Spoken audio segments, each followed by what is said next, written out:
Hello traders and investors, welcome back again di Altcoins Update. Jadi Altcoins Update kita bakal bahas Conflux. Jadi ini adalah lanjutan update mungkin ya dari sekitar 4 harian yang lalu waktu saya update full altcoins. Ada 5 altcoins di sana yang kita update.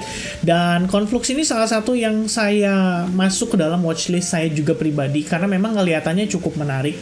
Terus terang saya udah memanfaatkan. Tadi malam kita ada sempat live session bersama dengan teman-teman di Advance Group, and hari ini udah exit. Jadi saat ini kita bakal update dulu ya. Mungkin nanti post analysis sedikit supaya teman-teman tahu sedikit ya logic di balik entry-nya saya. Dan mungkin kita akan coba untuk lihat juga apakah ada peluang lagi yang akan diberikan oleh Conflux untuk kita bisa entry kembali pada pergerakan berikutnya. So, kita langsung aja teman-teman sekalian starting dari daily time frame. Jadi kalau misalnya teman-teman lihat di daily time frame, ini lanjutan update analysis harusnya ya dari yang video sebelumnya. Jadi kita ngelihat progres si Conflux ini kan mengalami koreksi ya, dan koreksinya ini terlihat seperti memiliki lah ya sifat yang sangatlah korektif dibandingkan dengan kenaikannya yang very impulsif. Nah, proses pada Conflux sebenarnya saya pikir ada possibility untuk bergerak di dalam ABC corrective wave. Jadi jatuhnya seperti fase koreksinya dia, dimana kalau kita zoom out lagi, teman-teman boleh lihat di sini bahwa progres kita itu sudah termasuk ya dalam wave 1, wave 2, 3, and possible 4, and then finishing 5. Jadi kalau misalkan memang kita masuk ke dalam fase koreksinya, maka teman-teman boleh antisipasi terhadap kemungkinan ABC corrective waves bisa terbentuk pada Conflux. Nah, ini kalau misalkan dari segi projection. Tapi kalau misalkan dari segi pergerakan marketnya gimana? Apa sih yang marketnya beritahu kepada kita? Satu teman-teman, kita punya area resistance yang cukup major di level 3,5 dolar.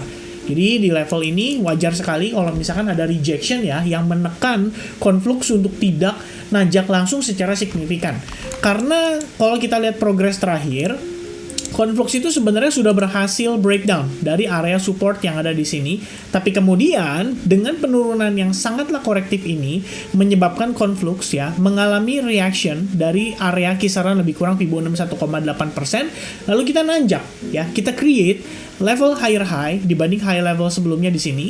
Kemudian kita konfirmasi setelah dia break dari si falling wedge yang terbentuk di sana, dan pada pergerakan tadi malam itu Conflux mengalami rebound yang cukup signifikan. Jadi semacam memberikan kita konfirmasi bahwa Conflux di sini pada time frame daily itu mampu bertahan di atas exponential moving average 21 setelah terjadi upshift. Jadi EMA yang 8 itu sudah memotong ke yang 21, dan 21 posisinya saat ini berfungsi sebagai dynamic support untuk Conflux.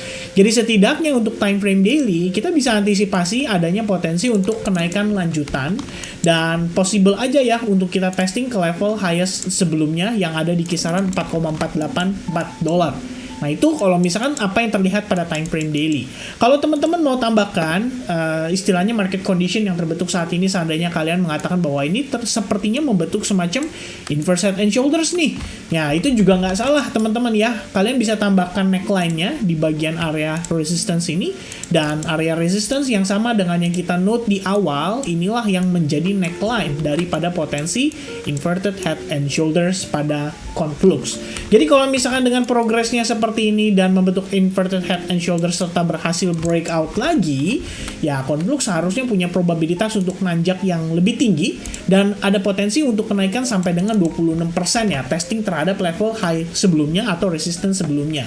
Dan dengan penurunan yang terbatas ini, maka kita bisa sedikit berasumsi bahwa ada potensi pergerakan ini membentuk yang namanya ABC corrective waves. Jadi jatuhnya yang lebih kepada flat ya, lebih kepada flat. Ya sejauh ini progres di wave satunya itu cenderung 5 wave, mungkin kenaikannya bisa diiringi dengan 3 wave correction juga, jadi more or less seperti ini. Baru kemudian kita ngelihat ada possibility untuk rejection kembali pada pergerakan berikutnya. Nah, so far untuk si Conflux hari ini itu mengalami rejection dari area yang tadi kita take note ya di resistance-nya. Jadi kalau misalkan teman-teman zoom out ke time frame 4 jam, Ya sebenarnya di area tersebut adalah merupakan area SNR, ya area SNR, dan rupanya mendapati rejection. Jadi semalam waktu kita live session ya bersama dengan teman-teman di Advance, kita tuh notice bahwa setelah si Conflux mengalami breakout di sini, jadi kita lihat harga nanjak ya, kemudian sempat sideways dan akhirnya bam, ya dia breakout signifikan di level yang sama merupakan area big fan zone. Jadi kita note di situ karena sebelumnya sempat terkonsolidasi sebelum adanya break yang sangat impulsif. Jadi kalau misalkan harga kembali ke level itu, kita bisa expect adanya potensi buyers ya yang mencoba untuk mempertahankan level tersebut untuk memastikan area ini menjadi strong supportnya. Nah, rupanya teman-teman sekalian, setelah 2 kali testing, Conflux akhirnya sukses breakout ya. Yang ada si Conflux di sini berhasil break terhadap possible falling wedge-nya, dan terakhir kita coba untuk follow up-nya itu dengan memanfaatkan sideways atau konsolidasi yang kembali terbentuk di time frame yang lebih kecil di 15 menit. Jadi begitu harganya nanjak, break and retest, ya saya consider untuk entry di sana. Dan terakhir saya maintain stop loss saya di bawah exponential moving average 21. Tapi ternyata tadi siang ya sekitar jam sore bahkan ya 15.30 sekitar setengah 4 itu posisi saya kena stop out. Jadi istilahnya exit dengan profit lebih kurangnya sekitar 2,3 reward ya, 2,3 kali resikonya. Jadi so far Conflux di sini dengan penurunan yang terjadi, rejectionnya memang sesuatu yang kita bisa antisipasi karena memang ada major SNR di sana, dan dengan drop yang terjadi saat ini kelihatan ya Conflux di sini kelihatannya cukup sulit nih untuk mempertahankan area resistance sebelumnya. Jadi anggapannya resistance harusnya become support, tapi kelihatannya kita failed nih untuk bertahan di atas level itu. Maka sebenarnya Conflux bisa diantisipasi terhadap potensi terjadi penurunan lanjutan. Jadi kita bisa antisipasi seandainya Conflux mengalami penurunan yang cenderung korektif, maka ini kembali nanti bisa dimanfaatkan untuk kita mencari potensi longnya.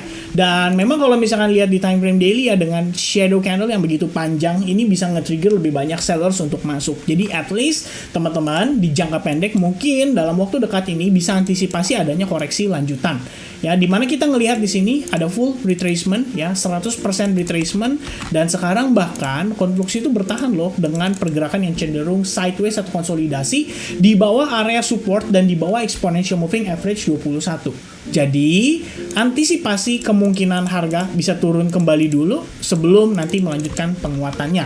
Nah, sejauh ini bias secara jangka pendek itu cenderung bearish ya, di mana ada potensi kita bisa testing terhadap demand zone yang terbentuk dari si falling wedge ini, atau di midterm ya kita bisa ngelihat bukan atau teman-teman ya. Dan untuk di midtermnya sebenarnya probabilitasnya masih ada potensi untuk sekali lagi kenaikan atau penguatan. Jadi sejauh ini Conflux terlihat cukup bullish di higher time frame, but in the lower time frame I think we need more correction ya before kita ngelihat dia melanjutkan penguatannya lagi. Oke? So teman-teman boleh antisipasi di beberapa key levelnya, ada di 0,2980 dan topnya di 0,3505. Nah, itu akan menjadi area yang bisa kita pantau untuk sementara waktu ini. Dan teman-teman juga bisa gunakan Fibonacci retracement ya untuk mengetahui probabilitas retracement berdasarkan Fibonacci tools. Jadi kita bisa lihat mungkin ada tahanan di kisaran $0,3 memanfaatkan Fibo 61,8%. Alright, so I think that's it everyone untuk update saya seputaran Conflux. Hopefully informasi ini bisa bermanfaat buat teman-teman sekalian,